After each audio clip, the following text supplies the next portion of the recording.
Hi friends, ఇందాక walking చేస్తుంటే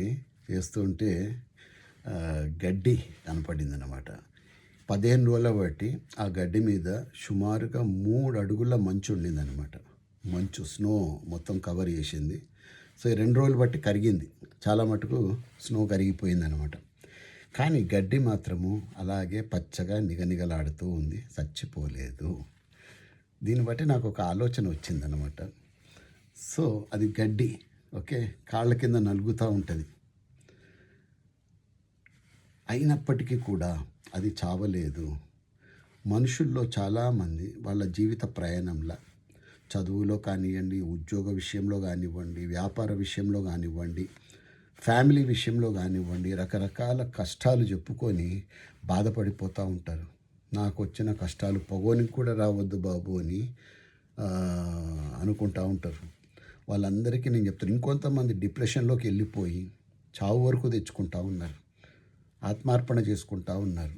వీళ్ళందరూ కూడా ఈ గడ్డి నుంచి ఒక పాఠం నేర్చుకోవాలి. ఇవాళ ఇన్నాళ్ళ బట్టి మంచులో ఉన్న గడ్డి చనిపోలేదు, అది బతికి బట్టగట్టింది. అంటే ఎన్ని కష్టాలు వచ్చినా నష్టాలు వచ్చినా మనిషి అన్న వ్యక్తి భయపడిపోకూడదు, గడ్డిలాగా స్ట్రాంగ్గా ఉండాలి, మళ్ళా పచ్చదనంతో నిగనిగలాడుతూ ఉండాలి. మిత్రులారా, జస్ట్ చూడండి, ఇక్కడి నుంచి చూపిస్తున్నాను నేను.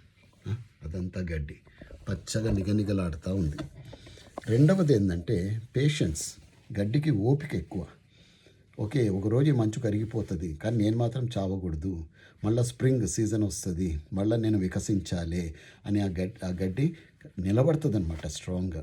సో డిఫికల్ట్ ఫేజెస్ అన్నవి మనకు ఒక పాఠం చెప్పడానికి వస్తాయి, మనల్ని ప్రొటెక్ట్ చేయడానికి వస్తాయి, మనల్ని ఇంకా స్ట్రాంగ్గా చేయడానికి వస్తాయి తప్ప మనల్ని చంపేయడానికి రావు.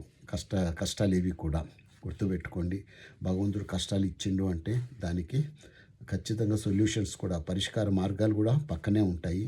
అది వెతుక్కోవడంలో మనకు ఆ ఓపిక అన్నది ఉండలేదు.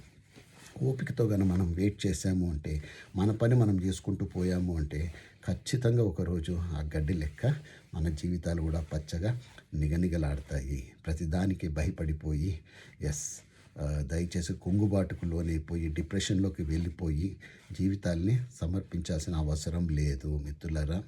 కాబట్టి బీ స్ట్రాంగ్. ఆ చిన్న గడ్డి మనకు ఇంత మంచి పాఠం నేర్పిస్తూ ఉంది. సో నేచర్ మంచి పాఠాలు నేర్పిస్తుంటుంది. నేచర్ నుంచి మనం స్ఫూర్తి పొందాలి, అడుగు ముందుకు వేయాలి. I wish you a great life ahead. జై హింద్.